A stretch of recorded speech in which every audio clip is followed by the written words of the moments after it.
Welcome to Impact the World, the show for and about creatives, changemakers, and entrepreneurs. This is a conversation episode where a special guest shares with me what they are creating and the behind-the-scenes journey of their experience.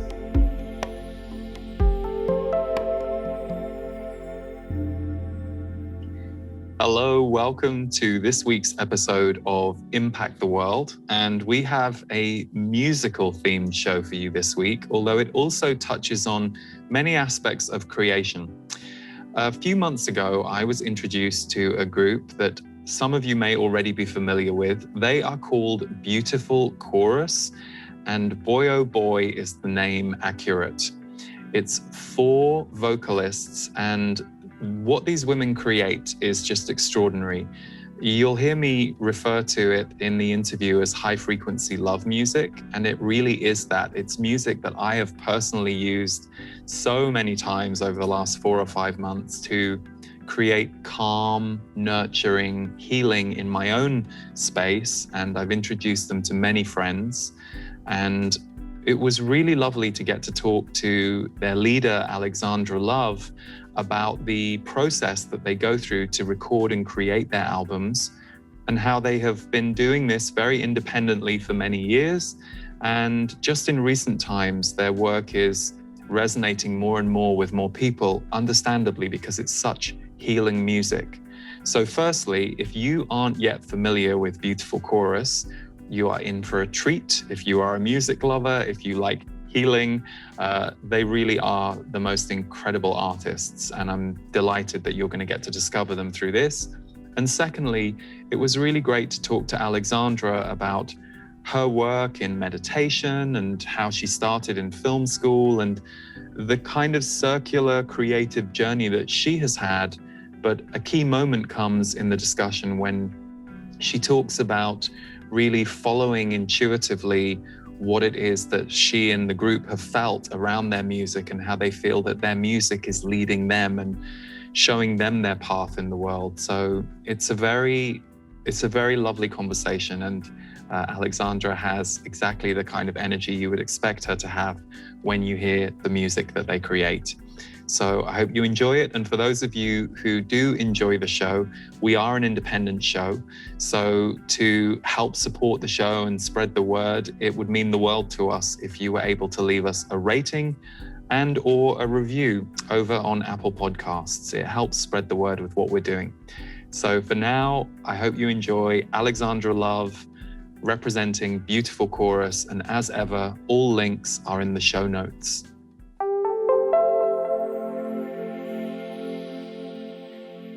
Welcome, Alexandra, to the show. It is a real treat for me to have you here on Impact the World.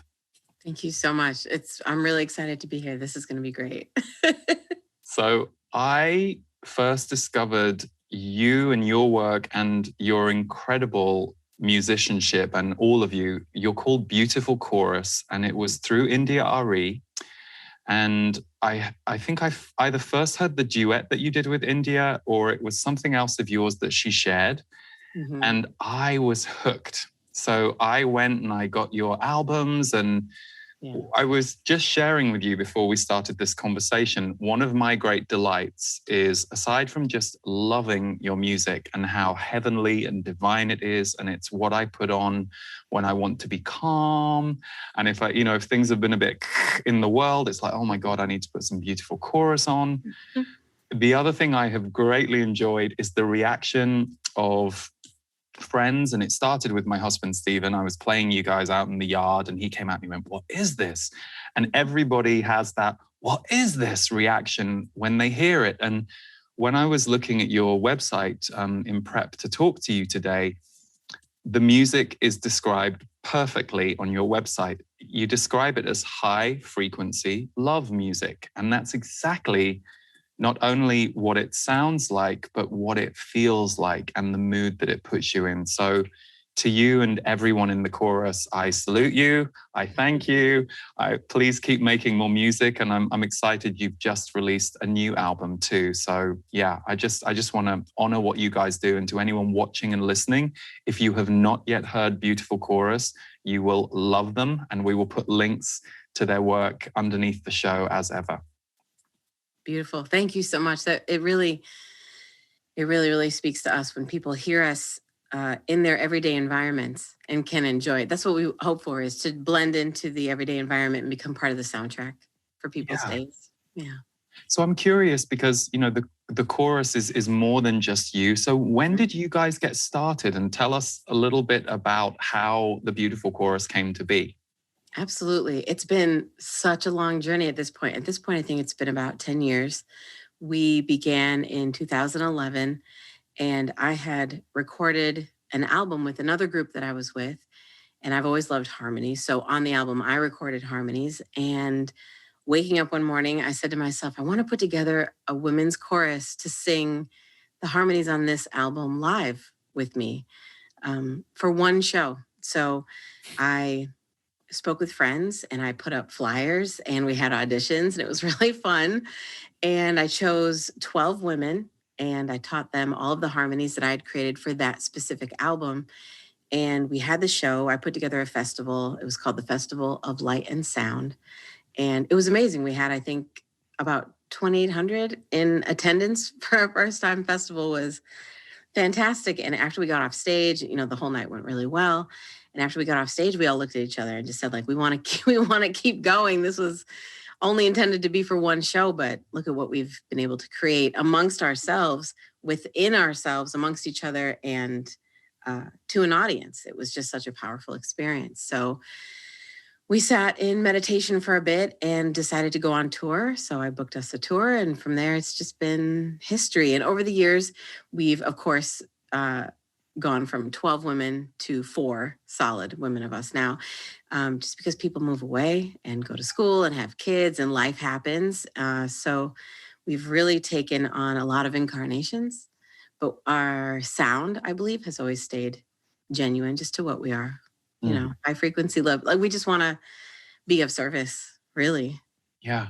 Well, yeah. And it's interesting because the album that I first discovered of yours, I'm blanking on the title, but it came out in 2015. Is it Hymns of Spirit? Yes. And it's interesting, just the lead track from your new album that I got to hear this morning. What I love is you have this sound. And of course, each time you're changing the incarnation, but it's an established sound and it's so strong. So it's interesting to me that just looking from the outside in, and correct me if this isn't true, it's almost like you've been making this music for years, but I've loved watching the prominence of the amount of people who are now finding the music seems to have really been rising in the last year or two. And I think with everything we went through in 2020, from all angles, like the need for healing has never been greater. And your music is just pure healing music. So it's lovely to me to see that music start to get out there in an even bigger way as time is going on. Yeah, it's been such a huge process for us as well, because, you know, when 2020 came, people were specifically looking for healing music, and we had been creating it at that point for almost 10 years. So to be able to share our catalog with people who were specifically looking for those things and to have so many albums ready for everyone felt like a perfect match, like a call and response.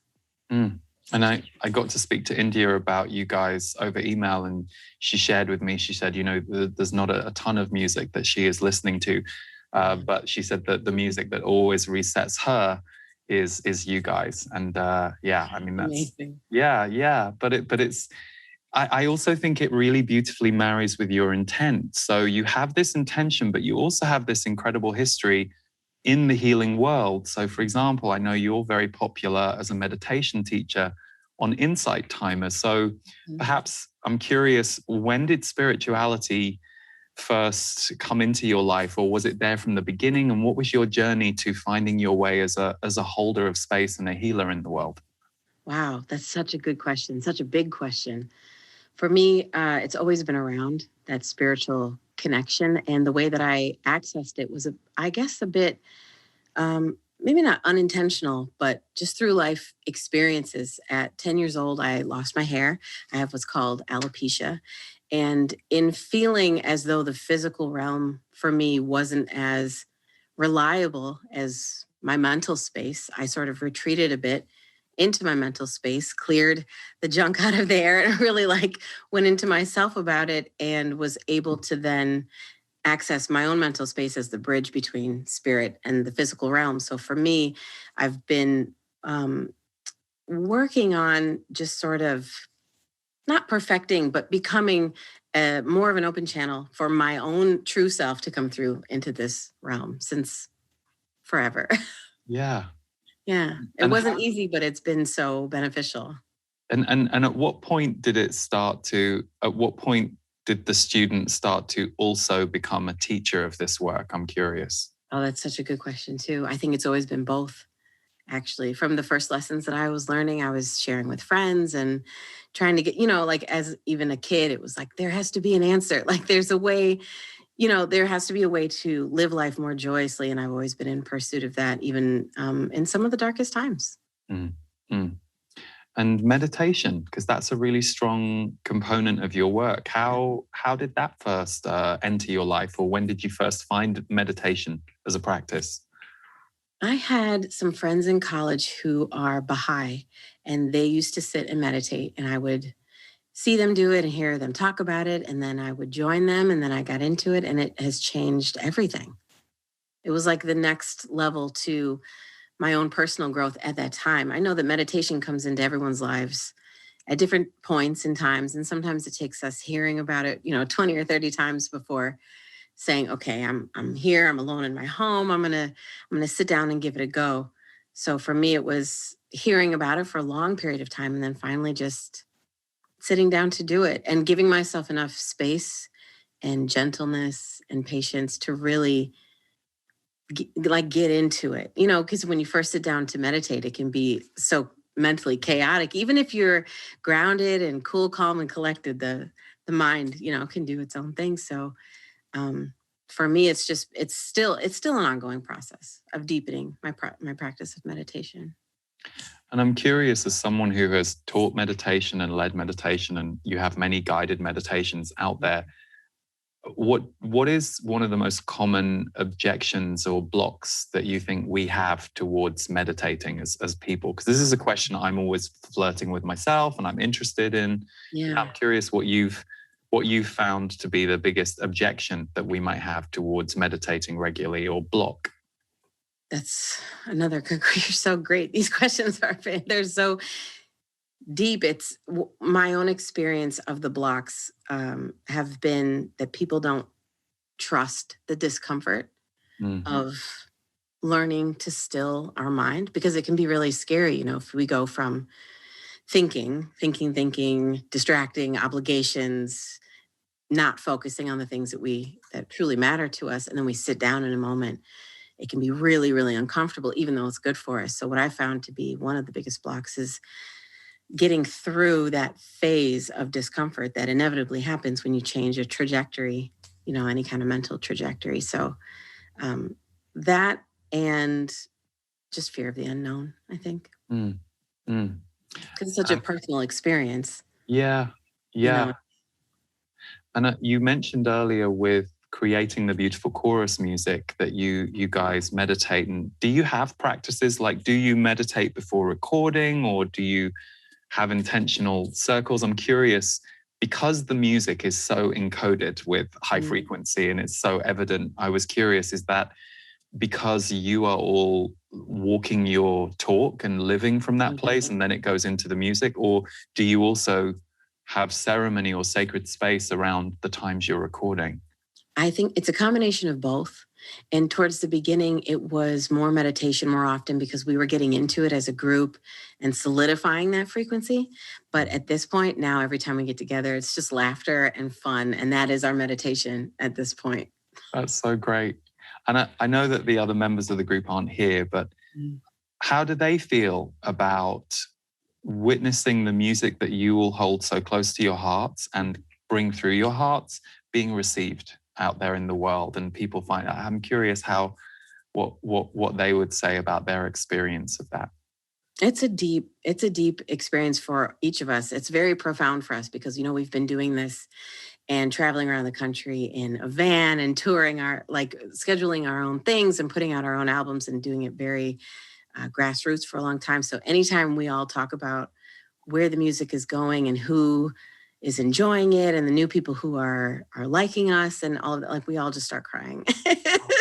That's the only way I can describe it. I can't put words to it, and I don't want to speak for the ladies, but it's profound for each of us, definitely. Yeah, well, you certainly, I can't imagine anyone having a casual response to the music. And I don't say that to put you guys on the spot or to put pressure on the people who are going to go and listen. But, for me, that was just you nailed it with it's high frequency love music. And if you're used to celebrating that in the world or trying to cultivate that in yourself and in the life that you're building, it's like, oh yeah, that's the soundtrack for it, which is perfect. So I'm not surprised that the responses you're all having are strong, because I know from me and the people I've been playing you guys to the last few months, I think I only discovered you about 4 months ago, maybe 5 months ago. Everyone has a really strong response. So I'm not surprised that the ricochet effect causes you guys to cry. Absolutely. It's reciprocated, and it's what keeps us going. We're all just keeping each other going. Yeah. So I'm curious about your path with releasing and recording music in this day and age. The music industry, I think for many people, is known as this. I think the business side of the music industry is traditionally seen as quite shadowy and shady and problematic. And music itself is this magical, emotional healing force in our lives. So there's always this interesting juxtaposition that I think is going through a healing phase right now, with more and more people doing it in a more DIY grassroots way. But equally, I think as we expose some of the shadow gets to heal and change. So you said that originally it was you guys setting all this up yourselves. So I'm guessing, does that mean now you're working with a label, or you have more infrastructure around it? And I'm just curious what that journey has been like for you. Yes, we were. I was setting everything up myself in the beginning because I have had experience in doing those things. And then over the years, I think we've done it mostly ourselves, but over the last 2 years, we've put together an amazing team of people, managers, and a label services company. And while we are expanding our team, we still maintain 100% creative control. And it's always been important to us to not to stay true to who we are, to not necessarily dance with the side of the industry that we aren't interested in experiencing. So we've at points done it DIY, even when it would have been easier to just say yes to someone who was offering us something. We wanted to keep our integrity intact. So for us, it meant just doing a lot ourselves. Yeah, and you have to protect that high frequency, because at the moment, high frequency art in the world is not the norm. It's not that it isn't out there, it is, but it's not necessarily the norm within industry, in much the same way that it's not necessarily the norm within our mainstream culture. So you do have to kind of protect what you've got when you don't want it to be interfered with or modified, or let's make this a bit safer, That's so interesting. I personally haven't experienced it as needing to protect the thing so much as honoring the power of the thing and following the thing wherever the thing says to go, because I believe for me, it has its own intelligence. And so I think that it for us, it navigates through our intuition. And so the choices that we make, maybe just consequently protect it anyway. I think sometimes in focusing on protecting a thing, we can be focusing too much on the thing that's trying to hurt the thing. Does that make sense? Yeah. No, I like that. That's great. That's just been the case for us. I don't. Yeah. No. And I guess for me, I have so many people I've known over the years who in the music industry have in a way modified what they were doing because of the industry, and they have the story where they come out the other side and then they're like, oh, I had to modify too much to stay in there. Yeah. So I love what you said about it clearly having its own life. Yeah, but I think it is a process of honoring it and protecting it are similar. I think there's definitely that in it.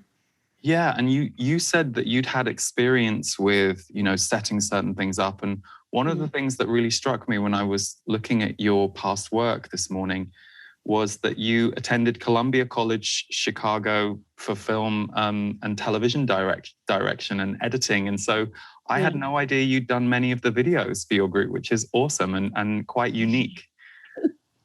Thank you. Yeah, I did attend Columbia College, and my degree is not in music. And when I was there, I was just singing randomly, and a new friend of mine, 'cause college, said, "You have to sing. You should sing." And I was like, "Well, let's see if it works." And ever since then, I've been singing. So yeah, in having that degree, it has helped so much in making our music videos and any promos and even graphic design stuff. Everything has been helpful. That's beautiful. And do you all create the songs together when you come together? Is it an intuitive songwriting process? I was just curious how that works. Yeah, absolutely. Well, it varies depending on the mood and the topics and who comes up with what. But for our most recent release, the Goodnight Moonchild 20-track album, we sat in a room together, and from step one through to completion, we're all on the same page with everything. And it was a new way to do things, because we haven't ever just sat down in a place and created an exact thing together, if that makes sense. We've been more scattered, intuitive, chaotic, whatever, in a beautiful way. And for this album, we really focused and really wanted to provide families with an opportunity to relax, like kids too, but of course the adults who are taking care of the kids. Yeah, and I love that the lullaby is a part of the ethos of the album. I remember many years ago, Jewel, who was an artist I really loved when I first heard her, I think when she first came out, she did this incredible album for Fisher Price, which was lullabies.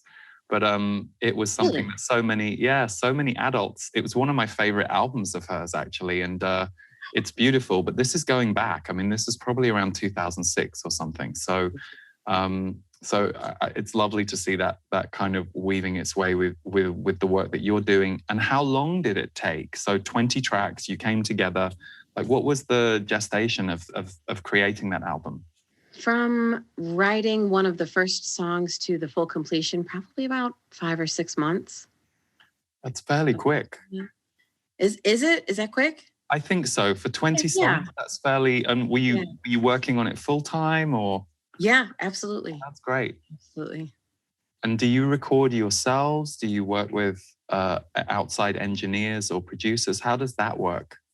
Many years ago, I think probably about a decade ago, I decided for myself that I wanted to record myself exclusively, because being in the booth and trying to explain to someone what I wanted to do was too tedious.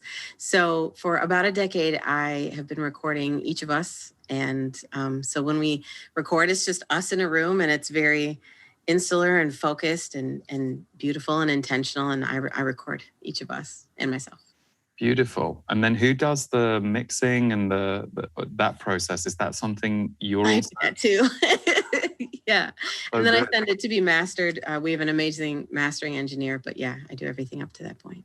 Beautiful. And so you get to do a lot of chop wood, carry water in your job. There's something lovely about that hands-on nature of all the tasks as well, I think. Yeah, absolutely. And having gone to school for editing, it is the same sort of a thing. I'm just editing visual representations of audio instead of film. So I enjoy it a lot.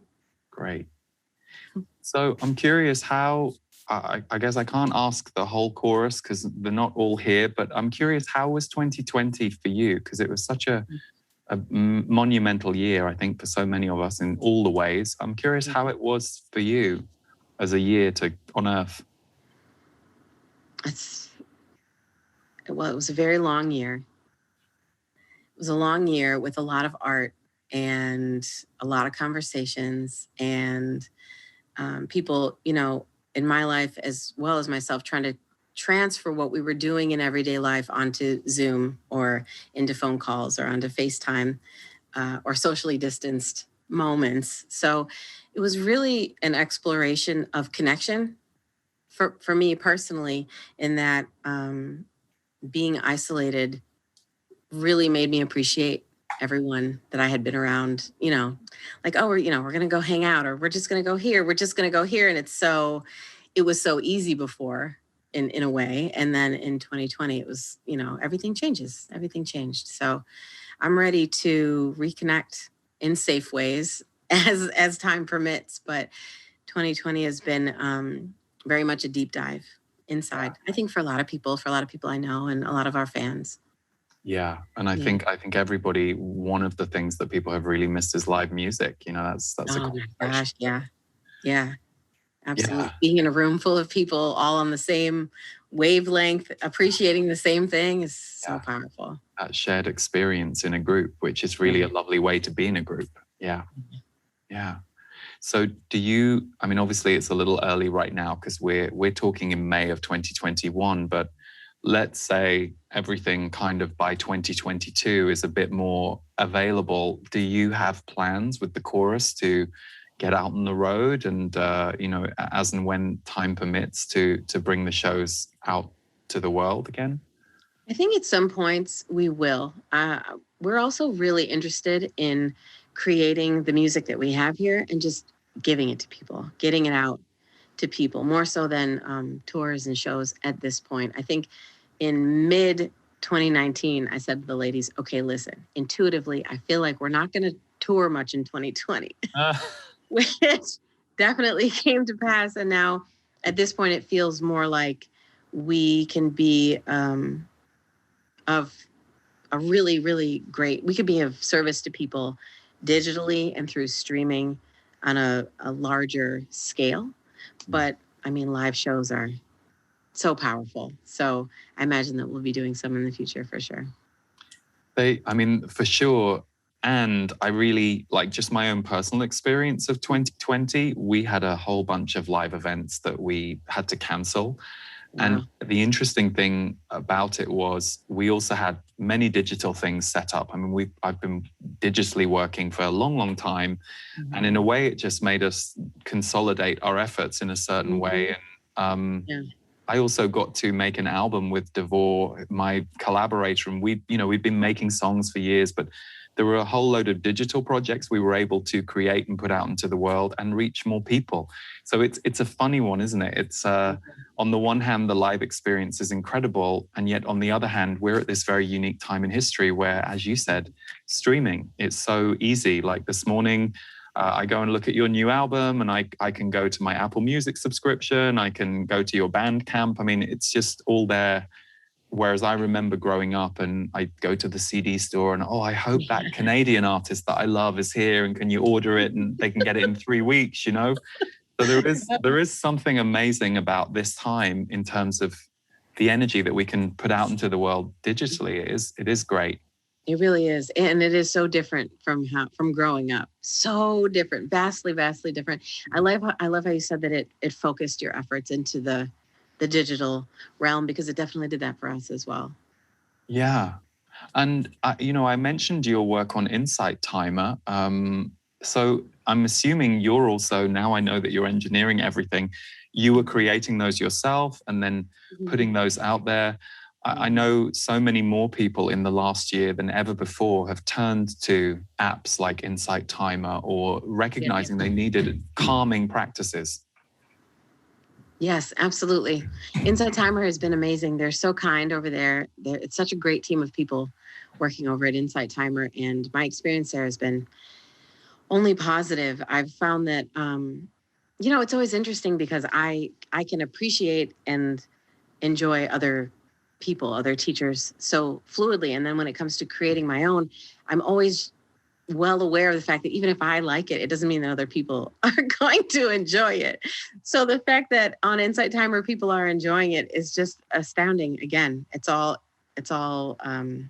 benefit for me, for us. It's interesting you put it that way, because I've also learned the opposite lesson, which is even if I don't think something is good enough or not quite how I wanted to do it, or I'm like, I wish I had had the time to redo that. You never quite know what it's doing for someone else. I've had the same lesson, but in reverse more times than the other way around. And so I'm curious, did you ever have any hesitancy or anything to overcome as you were starting to put your work out into the world? Because that's such a common thing for so many of us, I think, overcoming that small voice inside us that says we shouldn't, or whether it's you're not good enough, whatever the voice is for you. I wonder, did you have any of those? And if so, what were they and how did you step beyond them? I believe I had those before I started doing music, concerning just other people's opinions about me, my life, my appearance, because after losing my hair at such a young age, you know, you get sort of inundated with people's opinions and the opinions of family, friends, strangers, everyone. And as I was dealing with all of those, I realized that like I can't, it's just not healthy to get tied up in what people think about me. It doesn't do me a service, you know, it's not a benefit to me. So then when it came to putting out music or putting out any of my art, I had already sort of solidified a bit of a foundation around this is just me. So, you know, you take it or leave it, and it's fine either way. And I hope you like it, but if you don't, it's okay. And so I was sort of eased into that transition artistically because of the bumpy ride I had physiologically. Right. And isn't that funny? Because it's important for us not to carry that, because I met you at this age and I saw your photo and then I see you today on Zoom and I'm like, oh, beautiful woman, love your hair, you know, and to me, I'm like, maybe that's a spiritual choice but it so suits you because it really suits your emanation. And I guess we also become how we look too, don't we? We embody it. So absolutely. Yeah, it's been a blessing for me having that happen. It was very difficult, but it's been a blessing. Absolutely. Without a doubt. I would do it again. So, Alexandra, one of the things that completely charmed me when I saw this on your website this morning was you had a meditative album, which is called, and because we don't want a parent advisory, I'll call it Effing Relax. And you also have an Effing Relax coloring book. And I'm going to read from the Amazon listing of that book. It says, we here at Life Math understand that enlightenment is a process, not a effing destination. Now's the time to be real about our feelings and sort out our BS one day, one page, one moment at a time. And I love that because I think sometimes, and I've spoken to a few different friends about this, sometimes you can't beat that word. And even though I know it's not for everybody, and for some people it's offensive, for me, there's a charge and an energy in that word that I actually think disarms us because we have such programming about it. So when I saw that and you'd put that out years ago, I thought that was very cool. And I'm just curious what the response was. Thank you. The response has been overwhelmingly good, actually. What inspired me to create those is just how I talk to myself sometimes in my own head. So, you know, like effing relax, like it's okay. And so I put those down on paper and did a few meditations around it. And it's really just my voice to myself. And again, as I said earlier, the fact that people enjoy it is such a plus for me. Yeah, no, it's great. It's great. And visual art and the world of art is just something that's very in you. Was that in your family line, or was that just something you were born with and explored? It's a little bit of both, actually. I've always been artistic and creative, and I also grew up around people who forged their own paths and did theater and costume design and building things and portrait artists and like all different types, sculptures and all different types of artists. So seeing people embody their true selves through their art helped me know that I could do the same thing through whatever my art looked like. Beautiful. It's a blessing to be around people like that. Yeah. So I'm curious, do you have, I mean, obviously you're very, my experience of you in this conversation is you're beautifully go with the flow, we'll follow what happens. But I'm curious, do you have a vision of what it would be nice to see Beautiful Chorus bring to the world in the years to come? Something perhaps that's different to what you're doing right now, or an expanded version? I'm curious if you have a vision like that you'd be willing to share. Yes, absolutely. It's an expanded version of what we're doing now, definitely connected. And one of my ultimate goals is to create an entire library of mantras and hymns for specific modalities, for specific reasons, for specific times in each of our lives that might be relevant to people across the board. That's my That's one of my ultimate goals. Oh, that's brilliant. That's a beautiful goal. And that's something that could live on for a long, long time. That's what I hope. Yeah, that's my hope. Yeah. So who and what did you turn to in the last year and a half? You know, you're putting out this work that many of us are turning to for sustenance. What people, practices, arts kind of brought you peace or calm or reset over the last year or so? I think over the last year, what I've relied on is the momentum of positive thoughts, affirmations, meditations, calmness, stillness, presence that I've been cultivating my whole life. So for me, the last year was relying on those things and putting, what I've been practicing into like overdrive practice, which has worked and been really, really great and allowed me to translate what I've been able to experience this past year into the music that we're now offering. So what we always hope to do is to live in peace and enjoy our lives and then translate that into the music, because that's what we hope everyone can experience as often as possible. Beautiful. And within your family and friend group, are you someone that people come to for support and advice or Yeah, absolutely. It's been that way my whole life, actually. And I enjoy it because I like solving issues.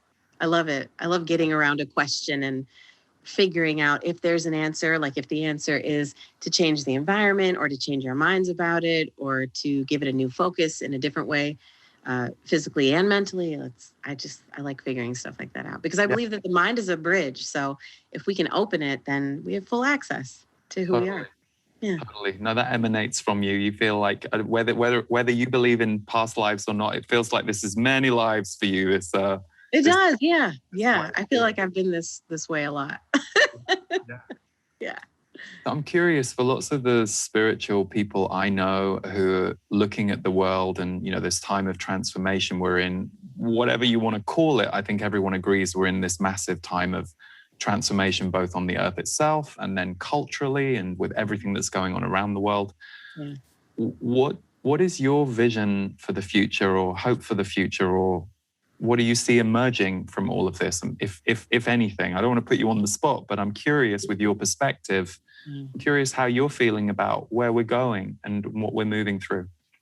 It feels like a wave to me, and it feels like a wave of new consciousness and new honesty within ourselves. I know that the past year for myself and many people has had us looking at ourselves in an even more honest way, which I think is so essential to the kind of world that I think that most of us do want to live in. So the way that I imagine the future is a wave of new consciousness and more love, more compassion, more creativity, more inspiration, more awareness, more connection, more all of the good things. And, by default, the rest will just sort of Yeah. Totally. Yeah. And I'm curious for your inner 10-year-old who you've mentioned, how does she feel about where you are right now, what you're doing in the world? It feels like a full circle moment for me. It feels like healing that kid.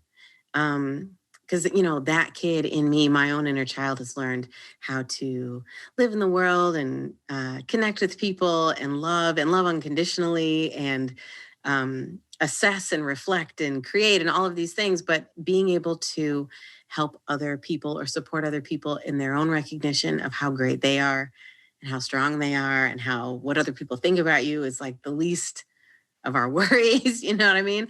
Being able to help other people do that is like a full circle healing moment for me and that version of myself. Yeah. Yeah.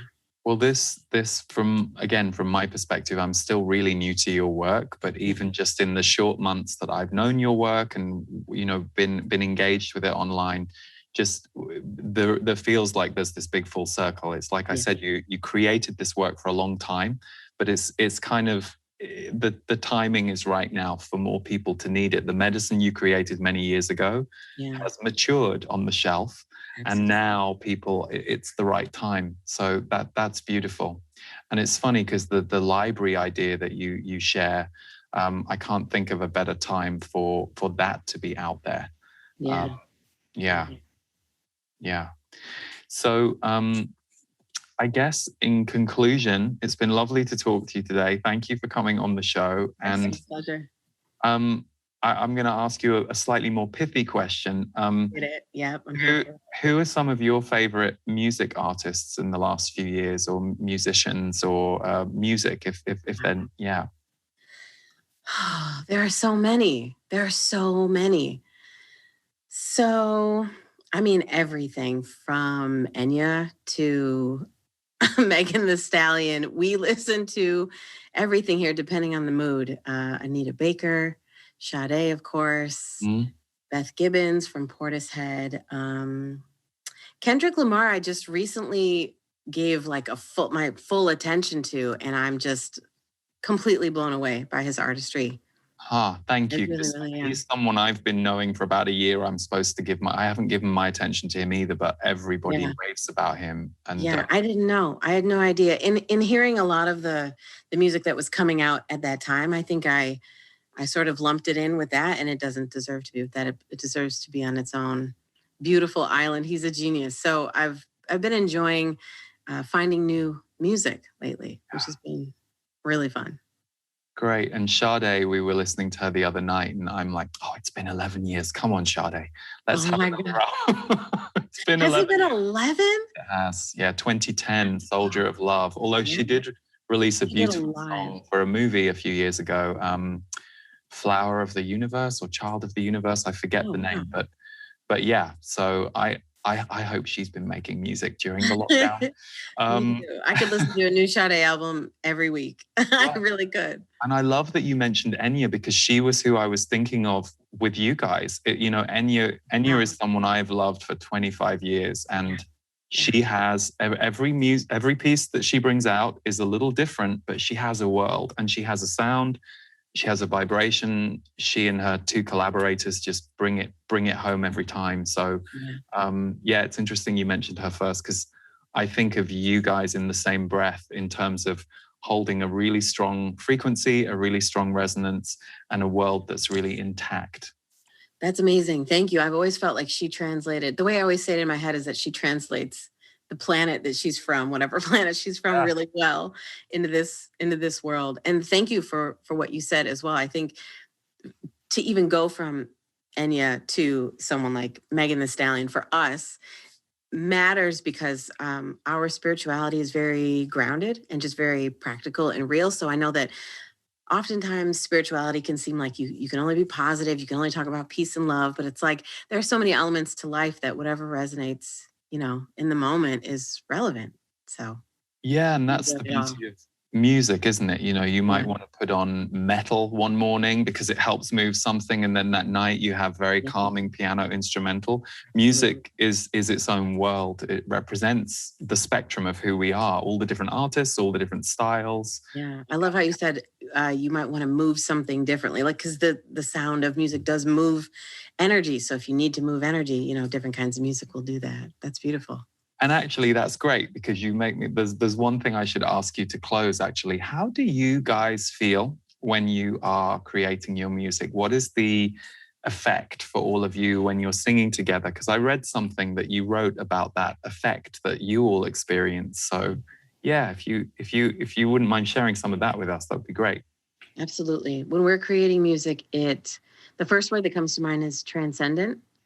In that it feels like it's transcendent, but it's also very present. So it feels like the perfect marriage of physical, spiritual, and mental moments, and like flow, but then also like peace and stillness. It's this beautiful ocean of combinations of great feelings. And intuitively, it just feels aligned. One of the ways that I have described it to the ladies when we were writing songs is that you can write a song that's good. Like, you can write a song that's good, but there's a specific song that each of us, in whatever moments we choose, are trying to create. And I liken it to a golden thread, where when you hit on the golden thread, you can, like, it's that extra good, but you can do something that's right around the golden thread on either side of it, and it'll still be a great song. It'll still be a beautiful creation. But when it's authentically you in that little space, if we can zoom into that space and expand it and write our songs from that golden space, then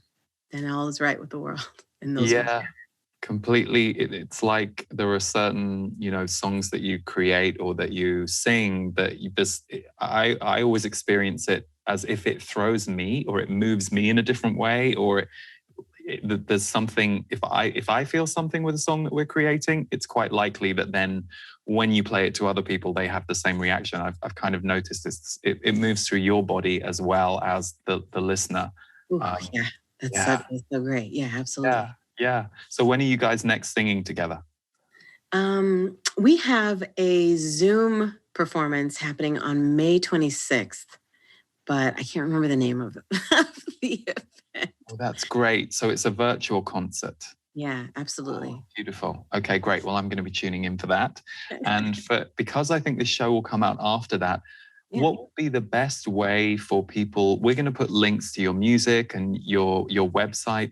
What would be the best place or way for people to stay in touch with what you're doing and learn about concerts or new releases?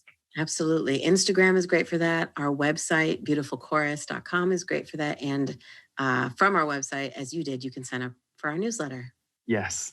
Awesome. Well, we'll put all the links below. Alexandra, please say thank you to all the ladies from me. As a fan and a regular listener, I'm so grateful that I get to experience the magic and the medicine that you guys are creating. It really brings a lot to me. And for anyone who's watching or listening and you're new to Alexandra and Beautiful Chorus, I urge you to go and listen to their music because it's really transportive. Thank you so much. All the ladies send their love, and this has been a great conversation. I really appreciate you so much. Thank you. Thank you. So thank you for tuning in, everybody, and we will see you next time on Impact the World. But as ever, use the show notes to follow the links, and I hope you enjoy Beautiful Chorus. Welcome to Transmissions 2021. We are bringing Transmissions back this summer because last year when we first presented it, it was not only our most popular offering ever, we had several thousand of you join us from around the world, it was a way that I and my team could bring some of the energy of Soul Magic, our annual retreat, to you in the comfort of your own home, more affordably and with no limit on how many people we could serve. So Transmissions is a metaphysical, intuitive, and self-growth deep dive to allow you to cultivate more energy for your life and for you to bring to the world. The themes for this year are going to be joy, healing, expression, freedom, and magic. The way that these topics are explored is through 5 live broadcasts where I will not only teach intuitively, but I will channel my guides, the Z's. We provide transcripts, audio downloads of each session. There is an energy blueprint that you will receive ahead of the course starting where I write a document basically that I channel about what energies we're going to be cultivating, looking at, moving, releasing. We also have several supplemental materials and videos from members of my team. So there are meditations, there are videos that help you support yourself as you go through a journey like this. We also have the private members forum, which is away from social media, so you can privately share and discuss with all other members of the course. The final element of our Transmissions courses is the music album that Devor Bozique and I create. This is both spoken word and music, and it's 5 10-minute tracks. You may have seen that we've just publicly released last year's album, which we created for course members. So you can stream that right now on Spotify or wherever you get your music. But for this year, we will exclusively be bringing you Transmissions Volume 2, which will be available this year only to course members. So we invite you to check out the course page, read more details, and if it resonates for you to join us for Transmissions 2021, we would love to welcome you aboard.